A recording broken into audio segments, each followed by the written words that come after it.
సంవత్సరాల తరబడి ఎన్ని మందులు వాడినా మీ మోకాల నొప్పులు తగ్గట్లేదా? ప్రాణ పెయిన్ క్లినిక్ లో అత్యాధునిక చికిత్స. 5 ఎకరాల కంటే ఎక్కువ భూమి ఉన్న రైతుకు ఎందుకు రైతు భరోసా డబ్బులు వేయాలి? 5 ఎకరాల కంటే ఎక్కువ భూమి ఉన్న రైతులను భూస్వాములుగానే ఎందుకు గుర్తించకూడదు అని ఒకరు చెబుతుంటే, 5 ఎకరాలు కాదు సాగు చేసే భూమికి మాత్రమే రైతు భరోసా ఇవ్వాలి, సాగు చేయని భూములకు డబ్బులు వేయాల్సిన అవసరమే లేదని మరికొందరు చెబుతున్నారు. మరి ప్రభుత్వం ఏం ఆలోచిస్తోంది? రైతు భరోసా ఎవ్వరికి ఇవ్వబోతోంది? పూర్తి కథనం చూద్దాం.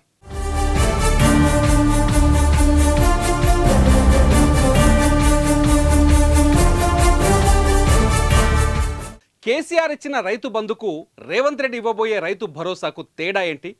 గతంలో కేసీఆర్ సర్కార్ ఇచ్చినట్టే ఇప్పుడు రేవంత్ సర్కార్ కూడా రైతు భరోసాను నేరుగా బ్యాంక్ అకౌంట్లో వేస్తుందా? కేసీఆర్ ఉన్నంతకాలం రైతులకు ఎకరాకు 10,000 రూపాయలు వేసేవారు.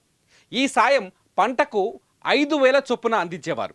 అయితే రేవంత్ రెడ్డి ఈ సాయం మొత్తాన్ని ఎకరాకు 15,000కు పెంచారు. అయితే మొన్నటి దఫా 10,000 చొప్పునే బ్యాంక్ అకౌంట్లో డబ్బులు వేశారు. ఈసారి ఎకరాకు 15,000 రూపాయలు వేయాలని నిర్ణయం తీసుకున్నారు. అయితే ఇక్కడే అసలు చిక్కొచ్చింది. ఎలాంటి రైతులకు ఎకరాకు 15,000 రూపాయలు పంట సాయం అందించాలి అన్నది సర్కారుకు అంతు చిక్కడం లేదు. అందుకే మొన్నటి కేబినెట్ భేటీలో మంత్రివర్గ ఉపసంఘాన్ని ఏర్పాటు చేశారు సీఎం రేవంత్ రెడ్డి. ఈ కమిటీ ఏ రైతుకు భరోసా ఇవ్వాలి, ఏ రైతుకు ఇవ్వద్దు, ఏ భూమికి రైతు భరోసా అందించాలి, ఏ భూమికి ఇవ్వద్దు అన్నది తేల్చబోతోంది. జూలై 15వ తేదీలోపు మంత్రివర్గ ఉపసంఘం ఈ నివేదికను ప్రభుత్వానికి ఇవ్వబోతోంది. అందుకోసం రాష్ట్రంలోని అన్ని ప్రాంతాల్లో రైతులు, మేధావులు, ఇతర వర్గాల నుంచి అభిప్రాయాలను సేకరిస్తోంది. అయితే ప్రజల నుంచి అనేక అభిప్రాయాలు వ్యక్తమవుతున్నట్టుగా తెలుస్తోంది. కేవలం 5 ఎకరాల వరకు మాత్రమే రైతు భరోసా ఇవ్వాలని, 5 ఎకరాల భూమికి మించిన వారికి రైతు భరోసా ఎందుకు ఇవ్వాలి అనే ప్రశ్న అనేక మంది నుంచి వ్యక్తమవుతోంది. 5 ఎకరాల లోపు భూమి ఉన్న వాళ్ళంతా పేద మధ్యతరగతి రైతులే ఉంటారు. వ్యవసాయం వారికి భారంగానే ఉంటుంది.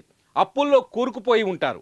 పంట దిగుబడి ద్వారా వచ్చే డబ్బుతో మళ్ళీ పెట్టుబడి పెట్టే పరిస్థితిలో ఉండరు. కాబట్టి 5 ఎకరాల లోపు ఉన్న రైతుకు మాత్రమే ఆర్థిక సాయం అందించాలన్న డిమాండ్ వినిపిస్తోంది. ఇదిలా ఉంటే కేసీఆర్ కాలంలో రాళ్ళు, రప్పలు, కొండలు, గుట్టలు, పడావు భూములు, చవట నేలలకు కూడా రైతు బంధు పడింది. చిన్న రైతు, పెద్ద రైతు అన్న తేడా లేకుండా ప్రతి రైతుకు పంటకు బ్యాంకులో ఎకరాకి 5,000 చొప్పున డబ్బులు వేశారు. ఇప్పుడు అలా కాకుండా కేవలం సాగు చేసే భూములకు మాత్రమే డబ్బులు వేయాలని, సాగు చేయని భూములకు డబ్బులు వేయొద్దనే ప్రతిపాదన కూడా తెరపైకి వస్తోంది. అంటే ఒక రైతుకు 20 ఎకరాల భూమి ఉంటే అందులో 10 ఎకరాలు మాత్రమే పంట పండించి మిగతా భూమిని వదిలేస్తే పంట పండించే 10 ఎకరాలకు మాత్రమే రైతు భరోసా వేయాలని చెబుతున్నారు. దీనివల్ల భూమిపైన సాగు చేసే ప్రతి రైతుకు న్యాయం చేసినట్టు అవుతుందని, అందులో చిన్న రైతు, పెద్ద రైతు అన్న తేడా చూడొద్దని, ప్రతి రైతుకు ప్రభుత్వం నుంచి ఆర్థిక సాయం అందుతుందన్నది ఈ ప్రతిపాదన చేస్తున్న వారి వాదన. ప్రస్తుతానికి మంత్రివర్గ ఉపసంఘం ముందుకు 5 ఎకరాలకు కటాఫ్ చేయాలనే ప్రతిపాదనతో పాటు సాగు చేసినంత భూమికి సాయం అందించాలన్న ప్రతిపాదన కూడా వచ్చినట్టు తెలుస్తోంది. రైతు భరోసా పైన సరైన నిర్ణయం తీసుకునేందుకు ఇప్పటికే మంత్రివర్గ ఉపసంఘం క్షేత్రస్థాయి నుంచి సర్వేలు చేస్తోంది. ప్రత్యేక ఫార్మాట్లో రైతుల అభిప్రాయాలను సేకరిస్తోంది. అంతేకాదు కొన్ని చోట్ల పంట భూములను కూడా పరిశీలిస్తోంది. అయితే సాగు చేసే భూమికి మాత్రమే పంట సాయం అందించాలి అంటే ఏ రైతు ప్రతి పంటకు ఎంత భూమిని సాగు చేస్తున్నారు, ఎంత భూమిని వదిలేస్తున్నారనే లెక్కలు తేల్చడం మాత్రం ఇక్కడ కష్టంగా కనిపిస్తోంది. దీనికి ఎలాంటి మెకానిజాన్ని తయారు చేస్తారో చూద్దాం. మొత్తంగా జూలై 15వ తేదీ లోపు రైతు భరోసా పైన క్లారిటీ రావడం ఖాయమని తెలుస్తోంది. ఎన్నికల్లో హామీ ఇచ్చినట్టు రేవంత్ రెడ్డి సర్కార్ వచ్చే పంటకు రైతుల ఖాతాల్లో ఎకరాకు 15,000 చొప్పున జమ చేసేందుకు రెడీ అయినట్టు అర్థమవుతోంది.